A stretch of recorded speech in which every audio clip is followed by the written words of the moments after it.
Friends, good morning to all of you. मैं आचार्य दीपक आप सबका विवेकानंद गुरुकुल यूट्यूब चैनल में हार्दिक अभिनंदन करता हूं।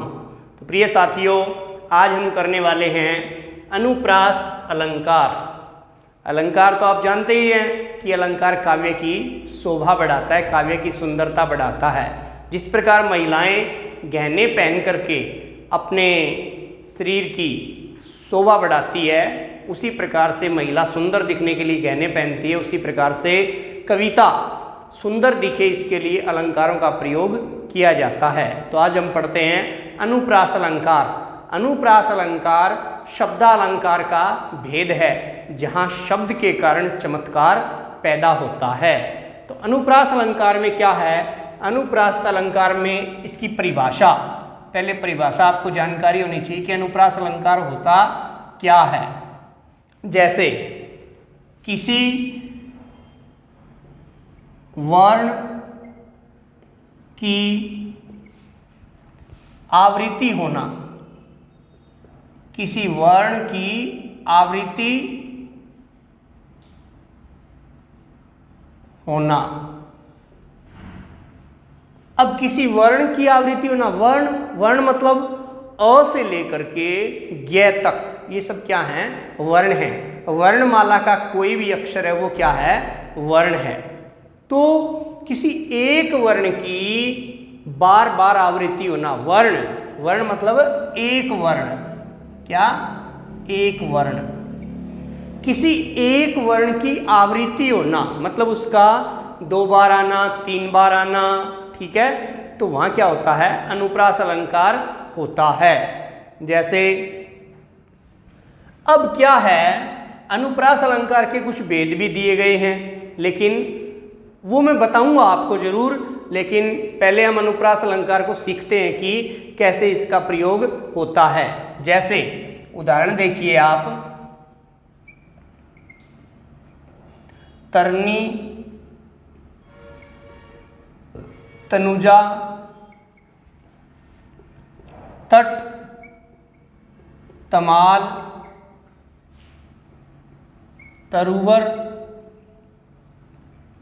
बहु, छाए।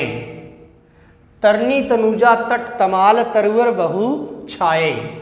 त वर्ण, यहां भी त वर्ण, यहां भी त, यहां भी त, यहां भी त। तो यहां क्या है? अनुप्रास अलंकार है। यहां क्या है? अनुप्रास अलंकार है। तरनी, तनुजा, तट, तमाल, तरुवर, बहु, छाए।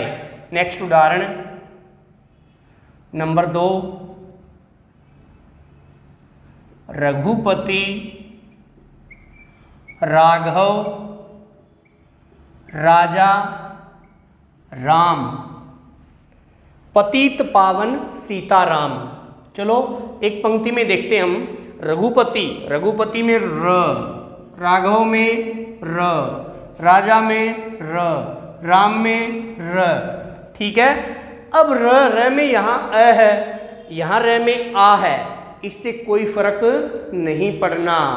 चाहे री आ जाए, चाहे रू आ जाए, चाहे रे, रा, री, री, रू, रू, रे, रई, रो, रऊ, कुछ भी आ जाए। अपने को क्या देखना है कि पहला वर्ण, शब्द का जो पहला वर्ण है वो दूसरे शब्द में भी वही वर्ण है क्या? तो वहां क्या हो जाएगा? र र र र। यहाँ र की आवृत्ति है, एक वर्ण की बार बार आवृत्ति हो रही है, तो यहाँ कौन सा अलंकार है? अनुप्रास अलंकार है। तो आप समझ रहे हो अच्छी तरह से। एक और उदाहरण देखते हैं। मेरा मंदिर मेरी मस्जिद, मेरा मंदिर मेरी मस्जिद, मेरा मंदिर मेरी मस्जिद, काबा काशी यह मेरी, काबा काशी यह मेरी। अब प्यारे विद्यार्थियों, इसमें क्या देखना है आपने? देखो, इसमें अनुप्रास अलंकार के जो भेद हैं उनका विज्ञान हो रहा है। अब जैसे यहाँ क्या है क और यहाँ क्या है क। अब क और क की कितनी बार आवृत्ति हो रही है? 2 बार। कितनी बार? 2 बार। जब 2 बार आवृत्ति होती है तो क्या होता है बेटा? 6 का अनुप्रास। ये अनुप्रास अलंकार का भेद है। 6 का अनुप्रास। क्या नाम है इसका? 6 का अनुप्रास। ठीक है। वैसे तो अनुप्रास अलंकार ही पूछता है पेपर में, लेकिन आपको पता होना चाहिए कि जहां एक वर्ण की केवल 2 बार आवृत्ति आ जाए तो वहां होगा 6 का अनुप्रास। ठीक है। मेरा मंदिर मेरी मस्जिद, म म म म कितनी बार है? 4 बार आया हुआ है। तो 4 बार आया हुआ है तो यहाँ क्या है प्यारे विद्यार्थियों? जब 2 से अधिक बार वर्ण की आवृत्ति आ जाए तो वहां होता है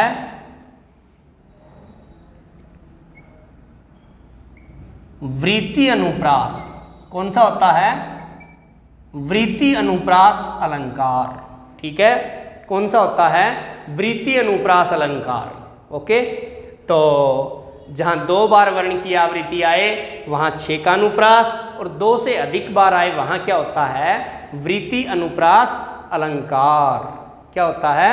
वृत्ति अनुप्रास अलंकार। कोई और उदाहरण करते हैं। मैं इनको रब कर रहा हूं, आप इनको नोट कर सकते हो।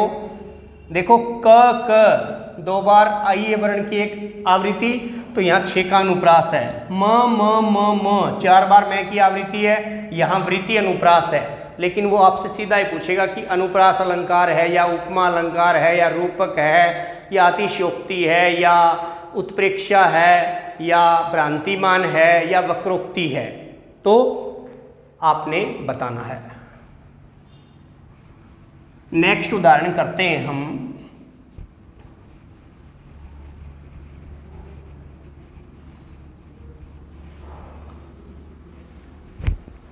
नेक्स्ट उदाहरण हम देखते हैं। कलित कुंचित, कलित कुंचित, कलित कुंचित कल काले केश, कल काले केश। कलित कुंचित कल काले केश, कमल कोमल कपोल का देश। कमल कोमल कपोल का देश, कपोल का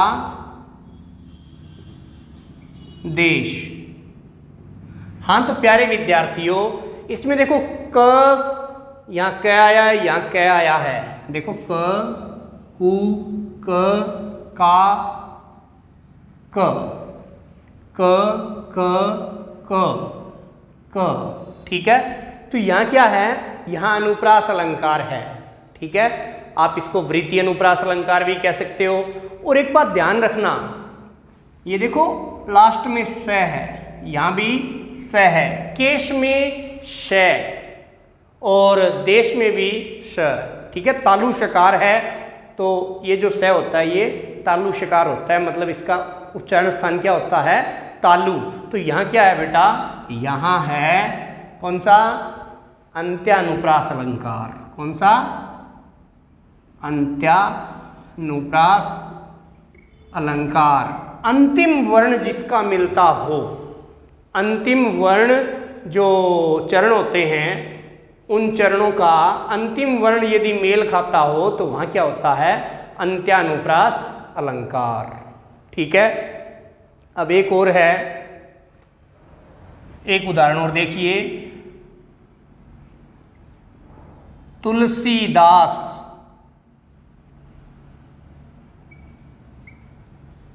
तुलसीदास,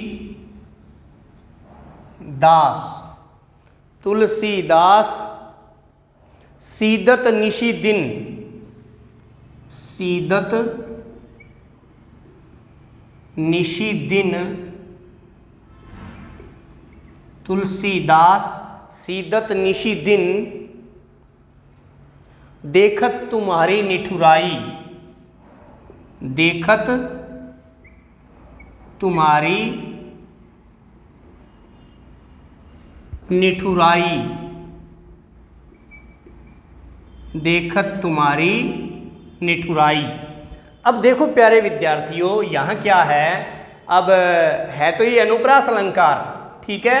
अब देखो दिन, इसमें द आया है, देखत यहाँ द आया है, ठीक है। तो यहाँ क्या है, अनुप्रास अलंकार है, मतलब लग रहा है भी अनुप्रास अलंकार है। लेकिन बेटा एक अनुप्रास का एक भेद और होता है, कौन सा?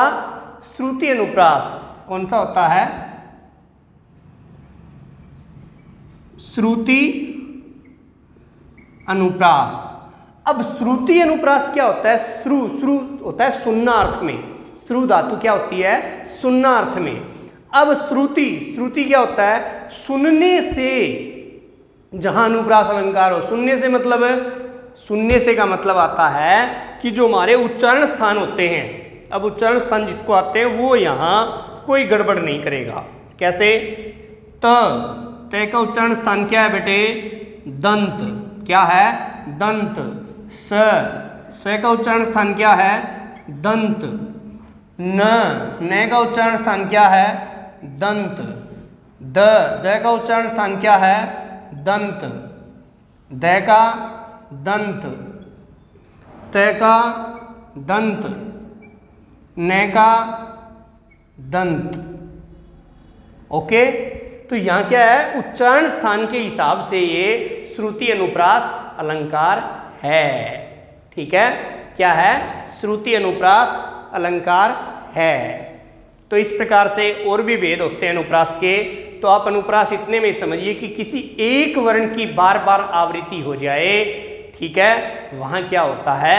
अनुप्रास अलंकार होता है। जैसे एक वो गीत गाते हैं, चंदू के चाचा ने चंदू की चाची को चांदनी चौक में चांदी की चम्मच से चटनी चटाई, ठीक है।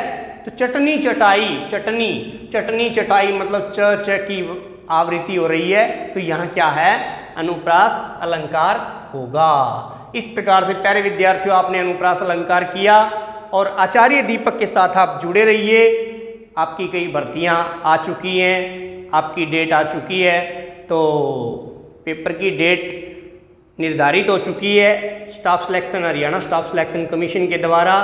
तो आप हमारे साथ जुड़े रहिए और फ्री में आप कोई लाइब्रेरी ज्वाइन करिए या अपने घर बैठ के पढ़िए। आप यूट्यूब पे आपको सारा फ्री ऑफ कॉस्ट सामग्री उपलब्ध रहेगी। जय हिंदी, जय भारत।